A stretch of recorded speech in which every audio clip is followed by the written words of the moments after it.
கடலென வீற்றிருக்கும் கண்ணுக்கு எதிரே ஏதாவது இடைவெளி தெரிகிறதா என்றால் இந்த மண்ணின் மைந்தர்களின் தலையை தவிர வேறெதுவும் தெரியாத இந்த மாலை நேர பொதுக்கூட்டத்தில் வருகின்ற சட்டமன்ற தேர்தலில் நாம் தமிழர் கட்சியின் சார்பாக தற்போதே போட்டியிடும் நாளைய சட்டமன்ற உறுப்பினர் எங்கள் அண்ணன் காசிராமன் அவர்களையும் ஆதரித்தும் மயிலாடுதுறை மாவட்ட வேட்பாளர்களை அறிமுகம் செய்து வைத்தும் பேச இருக்கின்ற வருகை புரிந்துள்ள எனக்கு இல்ல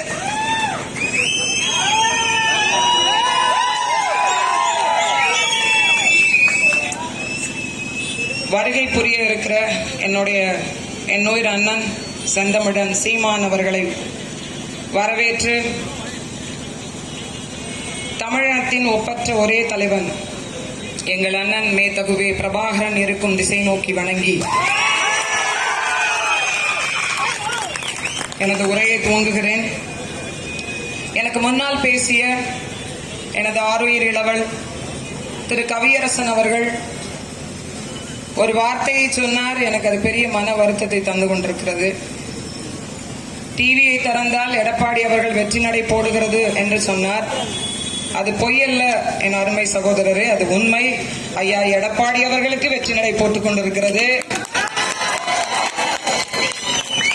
ஏனென்றால் எடப்பாடி பகுதியில் ஒரு வெள்ள மண்டியில் வேலை பார்த்த ஒருவர், ஒரு மளிகை கடை வச்சிருந்த ஒருவர் வெளிநாடுக்கு சென்று தன் மகளுக்கு தங்கத்தில் தையல் மிஷின் வாங்கி வருகின்ற சூழல் இருக்கும் பொழுது அவருக்கு வெற்றி நடை தான் போடுகிறது. இன்னொரு பக்கம் ஒரு பாடல் பாடினீங்க, ஸ்டாலின் தான் வராரு விடியல் தர போறாரு என்று. அது அவரா எழுதி இசையமைச்சு வடிவமைச்ச பாடல் இல்லை. பாவம் 400 கோடி ரூபாய் கொடுத்து ஒற்றை பாடலை வடிவமைத்திருக்கிறார். நல்ல இயக்குநர்கள்லாம் எங்கள் அப்பா பாரதி ராஜா போன்ற இயக்குநர்கள் வெறும் 50,000 கொடுத்தாலே இந்த பாடலை அழகாக வடிவமைத்து கொடுத்திருந்திருப்பார். பாவம் எடிட்டருக்கும் தெரியவில்லை, டைரக்டருக்கும் தெரியவில்லை சரியான நடிகரை போட வேண்டும் என்று. இப்படி ஒரு பாடல் என் தம்பி எனது இளவல் கேட்டது போல வெற்றி நடை போடுகிறது தமிழகம். தமிழகத்தில் இருக்கின்ற கூரை வீடுகளில் போட்ட படுதாவை கூட இவர்களால் எடுக்க முடியவில்லை. அங்குதான் வெற்றி நடை போட்டுக் கொண்டிருக்கிறது. நான் கடந்து வந்த பூம்புகார் தொகுதியினுடைய சுற்றுப்பாதையில் இவ்வளவு பெரிய ஒரு கட்சி வேறுபாடற்று ஒரு சில குடும்பங்கள் எல்லாம் இருப்பதை பார்த்து நான் வியந்தேன். கதவில் உதயசூரியன் சின்னம், சுவற்றில் இரட்டை இலை சின்னம், ஜன்னலில் உதயசூரியன் சின்னம், கொல்லை பக்கத்தில் இரட்டை இலை சின்னம். என்னப்பா காரணம்? 2 கட்சி ஒன்னு சேர்ந்து கூட்டணி வச்சிட்டீங்களா நாம் தமிழர் கட்சியை பார்த்து பயந்து என்று கேட்டேன். அவர் சொன்னார், இவங்க 150 ரூபா கொடுக்கறாங்க ஒரு செவருக்கு, இவங்க 200 ரூபா கொடுக்கறாங்க. 2 பெயிண்ட் கான்ட்ராக்டர் ஒருத்தர் தான் எடுத்திருக்கிறாரு. ஏன் இதை வெட்டியா வேற செவத்துல போய் வரைவானேன்னு பக்கத்திலேயே வரைஞ்சிட்டோம்னு சொன்னாங்க. இவர்களுடைய தேர்தல் பரப்புரைகள் அவ்வளவுதான்.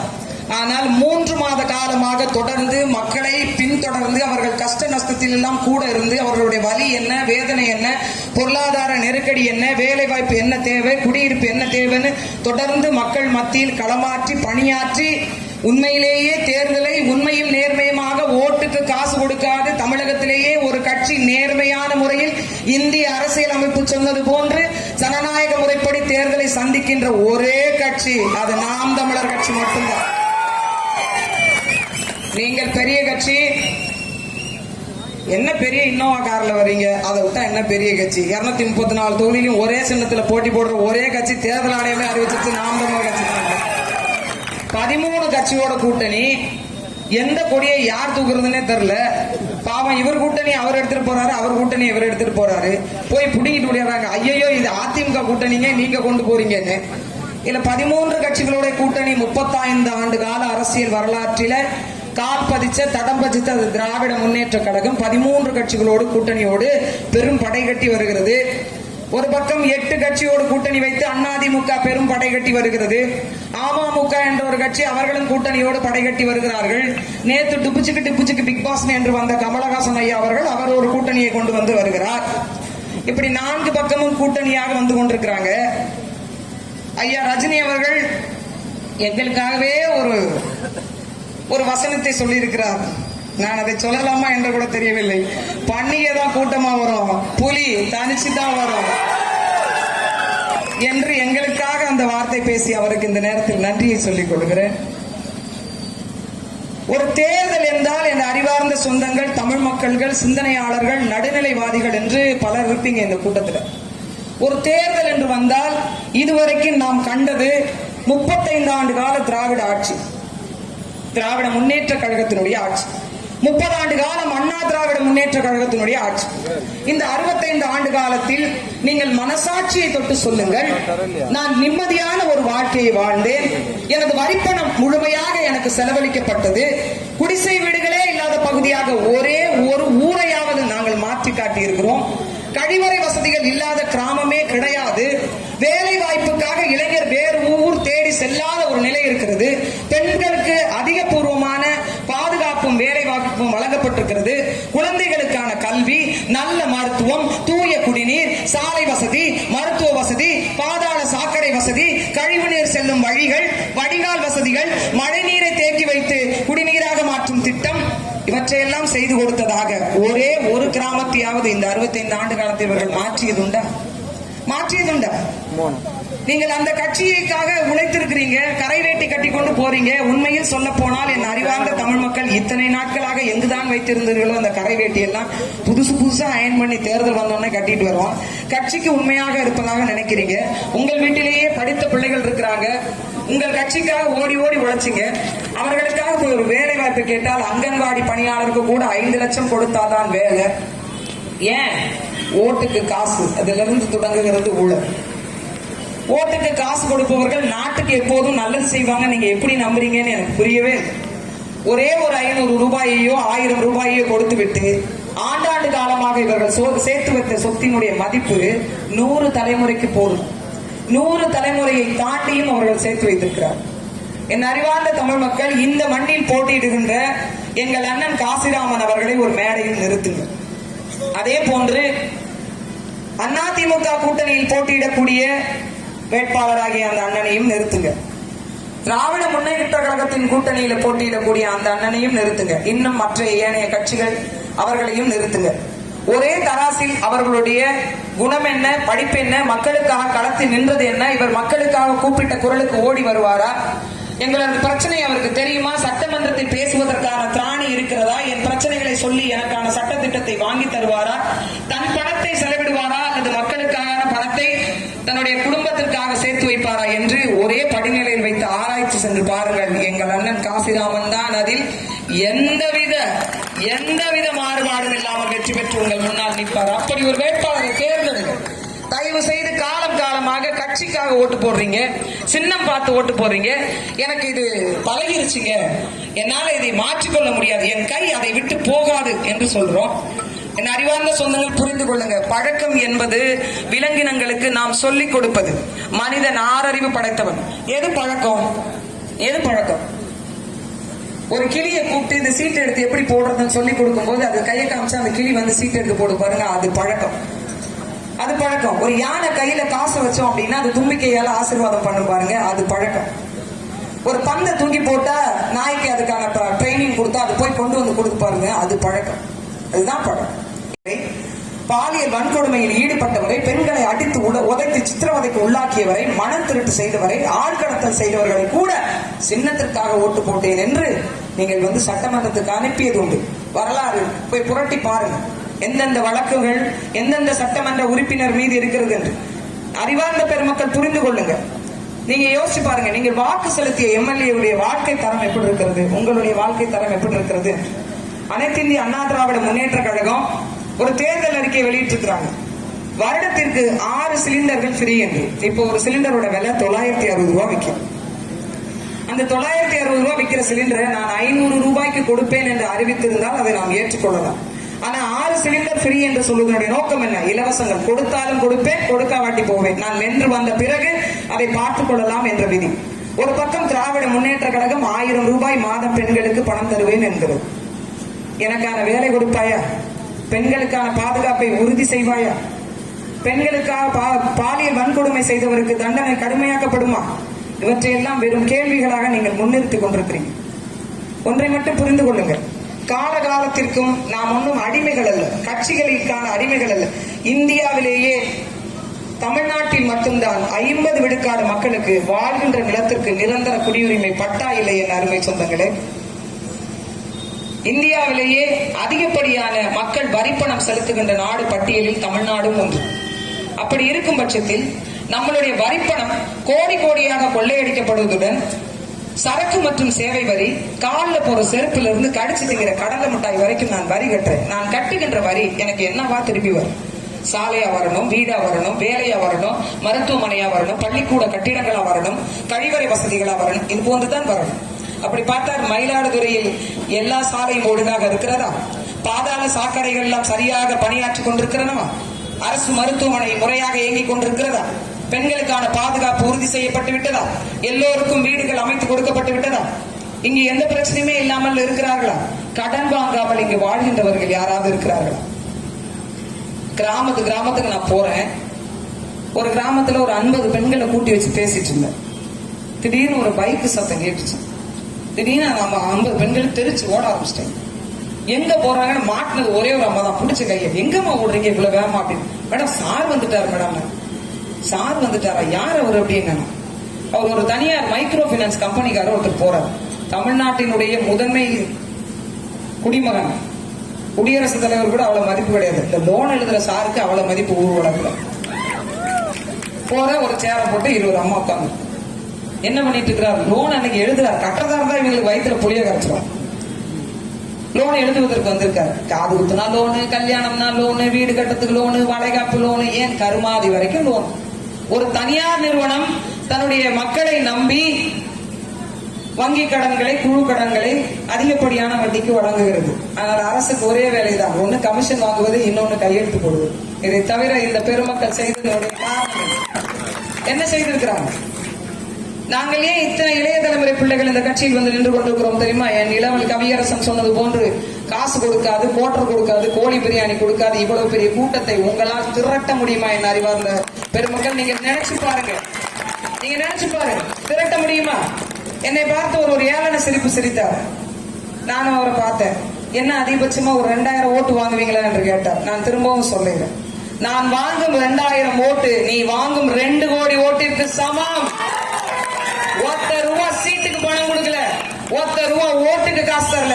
உண்மையின் நேர்மையை என் மக்களிடத்தில் எடுத்து சொல்லி மக்களுடைய வரிப்பணத்தை மக்களுக்கே செலவுபடுத்துவேன் என்ற உறுதியை கொடுத்ததனால் எங்களை நம்பி செலுத்துகின்ற 2000 வாக்கு நீ வாங்கும் 2 கோடி வாக்குக்கு சமம். நீ ஒரு ஓட்டுக்கு இப்ப எங்க தொகுதியில எல்லாம் நீங்க பார்த்திருக்கணும். அண்ணன் பவுன்ராஜ் அவர்களுக்கு எங்கு சென்றாலும் மாலை தான், மரியாதை தான். போனோன்னு வண்டி நிப்பாட்டுறாங்க. எங்க வந்த 10 வருஷமா திரும்பி பார்க்கல, இங்க வந்த கிளம்புன்றாங்க. அவ்வளவு மரியாதை. நேரத்துக்குலாம் ஒரு ஜமாத்துக்கு போனேன். நான் வந்து சொல்லக்கூடாது, இருந்தாலும் சொல்றேன். அப்படியே நின்னார் அந்த அண்ணன். மாண்புமிகு புரட்சி தலைவி எம்ஜிஆர் அவர்கள், புரட்சி தலைவர், மாண்புமிகு புரட்சி தலைவி அம்மா. நான் கடைசி வரைக்கும் அவர் என்ன சொல்லுவாரு நான் பார்த்துட்டே இருக்கேன். என்னதான் சொல்ல வராது. லாஸ்டா ஒரு அரை மணி நேரம் அந்த மாண்புமிகு போனார். மாண்புமிகு ஐயா எடப்பாடி புரட்சி தலைவியின் வாரிசு அவர்கள், அரசியல் வாரிசு ஐயா எடப்பாடியார் அவர்கள், அப்புறம் மாண்புமிகு ஐயா பன்னீர்செல்வம் அவர்கள், அப்படியே சொல்லி முடிச்சார். சரி, நம்ம பட்டிமன்றம் கேட்கும்போது சீட்டு நோனிக்கு வந்துடும். அண்ணன் என்ன சொல்ல போறாரு அப்படின்னு வந்து நானும் உட்காந்துருக்கேன். கடைசியா சொன்னார், உங்களுடைய ஹஜ்ஜி பயணத்திற்கு பணத்தை போட்ட. இவ்வளவுதானா? இல்ல இவ்வளவுதானா? வேற எதுவும் சொல்ல போறாரா? நாகூர் தர்காவில் நாங்கள் 10 லட்சம் ரூபாய்க்கு சுற்றுச்சுவர் அமைச்சு கொடுத்தோம். ஆக்கூர் தர்கா வந்து பேசிட்டு இருக்காரு. வேற ஒன்னும் பேசுறதுக்கு இல்ல, ஒன்னும் இல்ல. என்ன இருக்கு? சரி, சிஏஏ சட்டம் வந்தது. இத்தனை இஸ்லாத்தை தழுவிருக்கக்கூடிய மீன சொந்தங்கள் பேசினாங்க, போராடினாங்க. வீட்டை விட்டு வெளியே வராத என் பெருமக்கள் எல்லாம், என் பெண்கள் எல்லாம் தெருவில் வந்து இறங்கி போராட வச்சிங்க. அந்த சட்டம் குறித்தோ அந்த கணக்கெடுப்புகள் குறித்தோ ஒரு ஆய்வு நடத்துவோம். அதை மக்கள், இஸ்லாமத்தை சேர்ந்திருக்கக்கூடிய மக்கள் நீங்க வாங்க, உட்கார்ந்து ஒரு பேசுவோம், பேச்சுவார்த்தை நடத்துவோம். இந்த கணக்கெடுப்பு தேவையில்லாத ஒன்று என்று அரசின் மூலமாகவே மத்திய அரசுக்கு அழுத்தம் கொடுப்போம் என்று சொல்வதற்கு இவர்கள் திராணி இல்ல. இன்னும் திராவிட முன்னேற்ற கழகம் நாங்கள் தான் சிறுபான்மையினர் ஒப்பிக்கிறாங்க. என்னத்தை படிச்சுட்டு வந்தாங்க ஒப்பிக்கிறாங்க. நாங்கள் தான் சிறுபான்மையினருக்கான பாதுகாவலர்கள், நாங்களும் தொப்பி போட்டுவோம், நாங்களும் நோம்பு கஞ்சி குடிப்போம். என்ன 39 பேர் எம்பி இருக்கிறீங்க, இந்த சிஏஏ கூட்டத்துல போறாருன்னா ஒவ்வொரு கூட்டத்திலையும் அந்த கட்சியை சேர்ந்த பேச்சாளர்கள், நான் பேர் சொல்ல விரும்பல, டிவில எல்லாம் நிறைய பேர் வருவாங்க, நீங்க பார்த்திருப்பீங்க. ஒரு கூட்டத்துக்கு பேக்கேஜ் 25,000. இவங்க எப்படி பேக்கேஜ் போடுறாங்க? ஓட்டுக்கு 3000 ரூபாய், அது கூட ஒரு வாஷிங் மிஷின், அது கூட ஒரு செல்போன் ஃப்ரீ. ரேஷன் கடையில போடுற அரிசியை ஒழுங்கா கொடுக்க துப்பு இல்லை. என்ன அறிவார்ந்த சொந்தங்களே, விவசாயி உலகத்துக்கெல்லாம் சோறு போட்டவன் விவசாயி. அந்த விவசாயி ரேஷன் அரிசி வாங்கி திங்க வைத்ததோட ஆகப்பெரிய பாவம் ஏதாவது ஒன்று இருக்கிறதா? அந்த அரிசியை கூட ஒழுங்காக போட முடியாத கனவான்கள் தான் சொல்கிறார்கள், உங்களுக்கு ஆண்ட்ராய்டு போன் ஃப்ரீ என்று வாங்கி வச்சுக்கோங்க. ஏன்னா நமக்கு இருக்கிறது 2 வேலை. இளைஞர்களுக்கு இருக்கிறது ஃப்ரீ ஃபயர் கேமு, பெண்களுக்கு இருக்கிறது சீரியல். முதல் நாள் பார்த்த சீரியல் மறுநாள் வச்சுட்டு பாக்குற கேஸ்லாம் இருக்கு. நாடு பற்றி கவலை இல்ல, பொருளாதாரம் பற்றி கவலை இல்ல, கல்வி பற்றி கவலை இல்ல, நாட்டினுடைய இருக்கக்கூடிய அடிப்படை வசதிகள் பற்றி கவலை இல்ல, உன்னுடைய வரிப்பணம் விரயமாகுது அதை பத்தி கவலை இல்ல, உன் சொத்தை கொள்ளையடித்தவனுக்கு மாலை போடுற, மரியாதை செலுத்துற, ஆரத்தி எடுக்கிற. ஆரத்தி எதுக்கு? தட்டுல 200 ரூபாய் காசு வைக்கிறார்.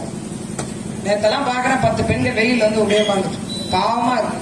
என் அக்கா தங்கச்சி எல்லாம் அப்படி கஷ்டப்பட்டு உட்காந்துட்டு பார்த்தேன். ஏனம்மா என்ன செய்ய வந்தீங்க? அதிமுக நோட்டீஸ் கொடுக்க சொன்னாங்க மேடம், வந்திருக்கோம். சரி, என்ன கொள்கையை சொல்லி கொடுப்பீங்க? கொள்கையெல்லாம் சொல்ல சொல்லி எங்களுக்கு சொல்லவே இல்லை. நிப்பாங்கிறவங்களுக்கு நோட்டீஸ். சொந்த மண்ணுல விவசாயம் நிலம் என்று ஒன்று இருந்து அது வேலை பார்த்த காலம் எல்லாம் போச்சு.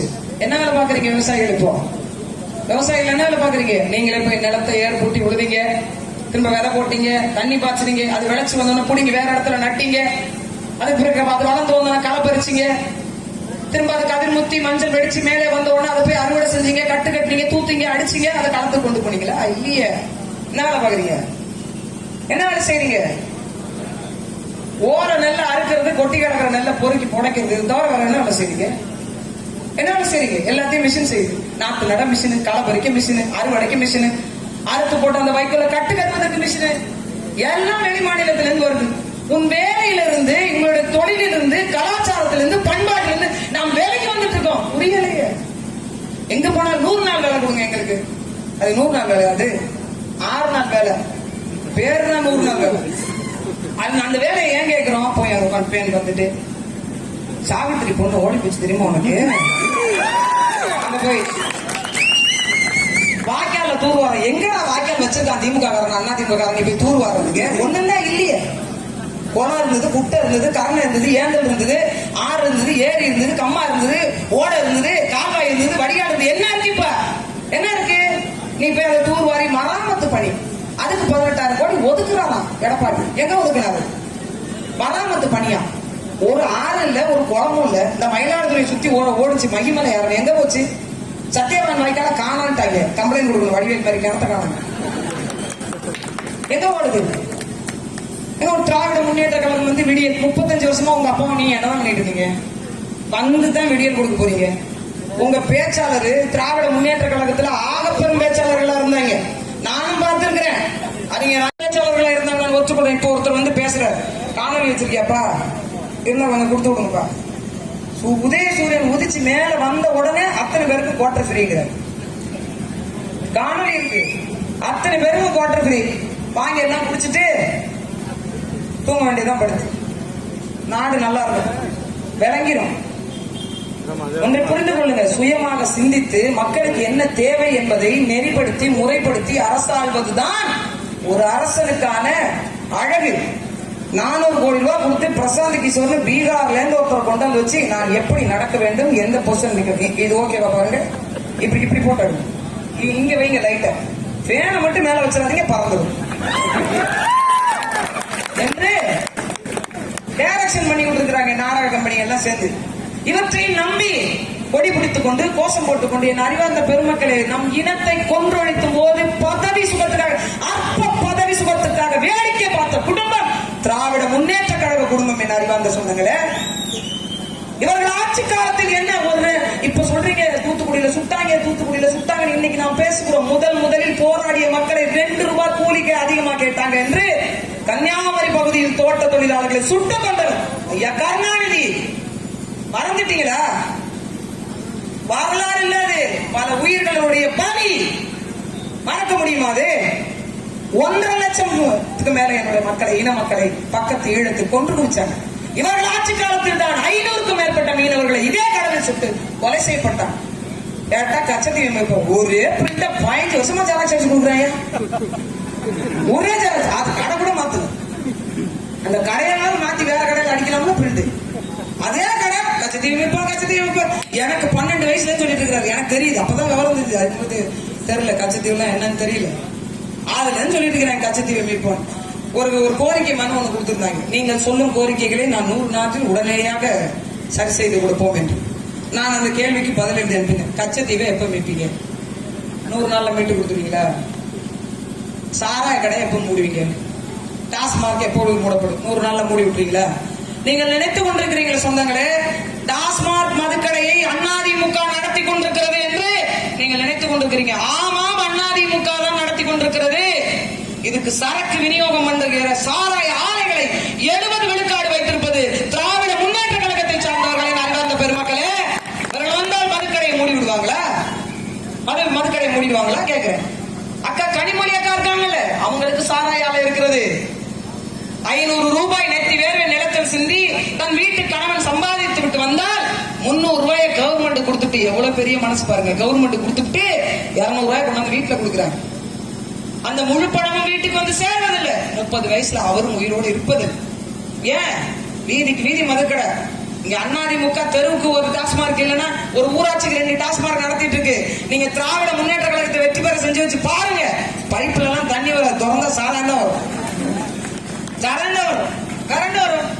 படிக்கின்ற மக்களை குடிக்கின்ற மக்களாக மாற்றியது யார்? இந்த மண்ணுக்கு சாராயத்தை கொண்டு வந்தது யார்? திராவிட முன்னேற்ற கழகத்தை சார்ந்தது.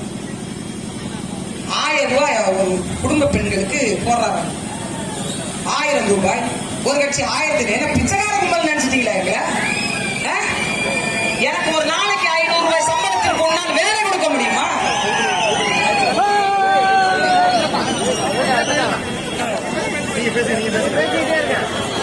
ஒரு நாளைக்கு 500 ரூபாய் சம்பளத்திற்கு ஒரு நாள் வேலை கொடுக்க முடியுமா? என் பெண்களுக்கான பாதுகாப்பை நீங்கள் உறுதி செய்யுங்க. பொள்ளாச்சியில் ஆயிரக்கணக்கான பெண்களை பாலியல் வன்கொடுமை அதில் சம்பந்தப்பட்டிருந்தார் அல்லவா, அவருக்கு தண்டனை கிடைச்சிருச்சா? அறிவார்ந்த சொந்தங்களே, எங்கோ நடந்தாதான் பிரச்சனையா? யாருக்கோ நடந்தாதான் அது சிக்கலா? இப்படி எல்லாம் கத்தனீங்கன்னா நான் எப்படி பேசுறது?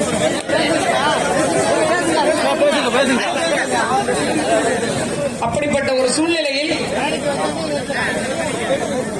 மக்கள் அதனை புரிந்து கொண்டு ஒரு கட்சி என்பது